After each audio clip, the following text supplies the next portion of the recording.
Hai semuanya, selamat datang dan selamat datang kembali di channel YouTube aku. Dan di video kali ini aku mau sharing ke kalian gimana cara mengatur penghasilan mingguan. Sebelumnya, terima kasih yang sudah klik video ini. Semoga dimanapun kalian berada, kalian tetap sehat dan baik-baik saja. Aku juga mau disclaimer dulu nih teman-teman, kalau di video ini hanya ilustrasi. Jadi kalau sesuai dengan kebutuhan teman-teman, teman-teman bisa langsung aja pakai cara ini. Atau kalau mungkin ada nominal atau harga yang tidak sesuai dengan daerah teman-teman tinggal, mungkin teman-teman bisa pakai metodenya saja kayak gitu. Oke, jadi kita langsung aja ke budgetingnya. Di sini aku pakai metode persentase, di mana nanti 60%-nya aku akan pakai untuk kebutuhan, lalu untuk 20%-nya aku pakai untuk keinginan, dan 20%-nya lagi untuk tabungan. Seperti biasa juga, aku mau bikin 3 kotakan dulu, di mana nantinya akan kita gunakan untuk cost living, saving, dan juga giving.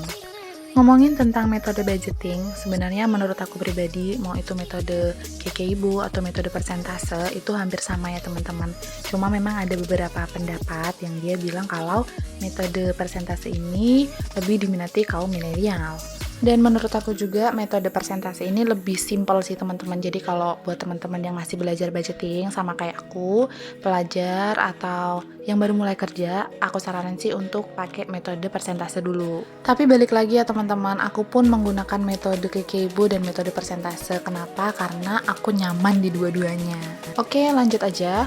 Jadi di sini aku membuat ilustrasi di mana penghasilan aku itu adalah 600.000 per minggu. Nah, untuk penghitungannya juga gampang ya teman-teman, tinggal penghasilan kita per minggu tadi kita kali 60%.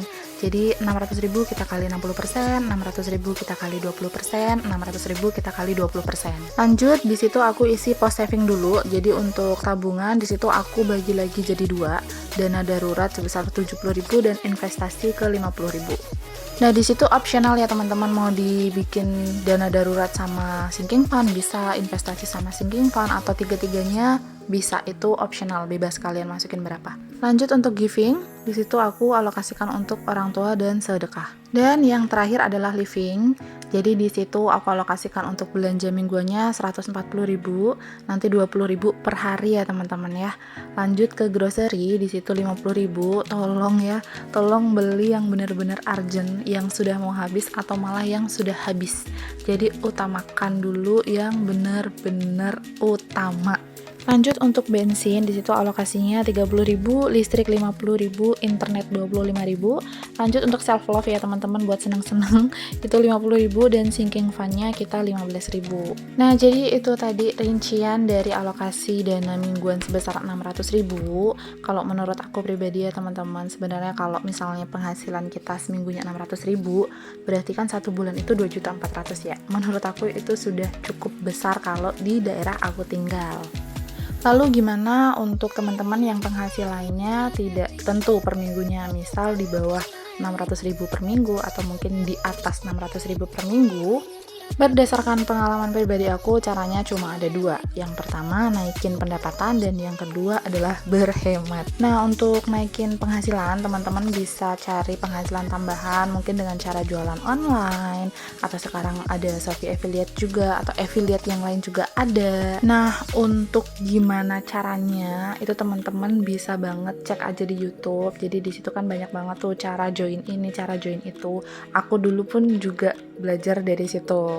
Tapi ada tapinya nih, namanya kita jualan itu kan gak setiap hari ada yang beli dan gak selalu dapat untung ya kan. Jadi cara yang kedua, yaitu yang berhemat tadi, menurut aku lebih efisien. Nah, ini untuk budgetingnya udah jadi ya teman-teman. Jadi lanjut aja, sekarang kita bikin spending tracker. Jadi jangan lupa ya teman-teman, setiap pengeluaran itu harus di-track di spending tracker ini. Tujuannya biar nanti kita tahu nih mana yang over budget, jadi bisa dievaluasi di bulan berikutnya. Nah, dari budgeting kita tadi sebenarnya kan sudah kita alokasikan dana untuk investasi dan juga sinking fund. Artinya berapapun penghasilan kita tetap bisa menabung.